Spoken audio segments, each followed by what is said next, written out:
প্রতিদিনই তীব্রতা বাড়ছে ইরান যুদ্ধের।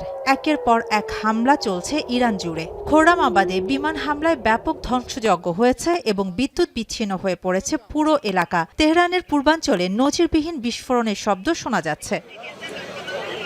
ইরানের রেডিও স্টেশনে মার্কিন ইসরায়েলি হামলায় একজন নিহত হয়েছে। বন্দর নগরী বান্দার আব্বাসে অবস্থিত রাষ্ট্রীয় বেতার কেন্দ্রে এই হামলা হয়।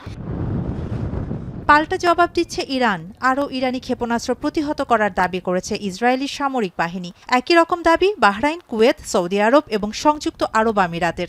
উপসাগরীয় দেশগুলোর উপর হামলার ফলে ইরানকে বড় হুমকি হিসেবে দেখা হচ্ছে বলে জানিয়েছেন আমিরাতের রাষ্ট্রপতির উপদেষ্টা আনোয়ার গারগাশ। এর ফলে যুক্তরাষ্ট্রের সাথে তাদের নিরাপত্তা সহযোগিতা আরও বাড়বে বলে জানান তিনি। এদিকে মধ্যপ্রাচ্যের পরিস্থিতি খুবই গুরুতর বলে সতর্ক করেছে আন্তর্জাতিক জ্বালানি সংস্থা।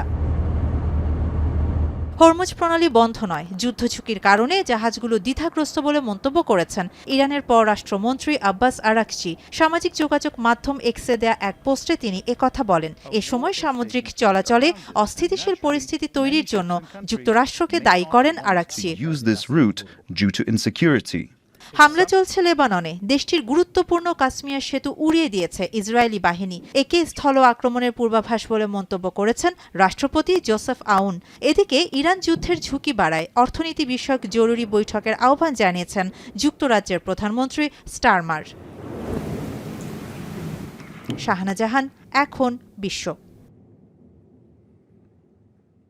34, 35 সানবিট 1 চামচে 30+ বাসন পরিষ্কার।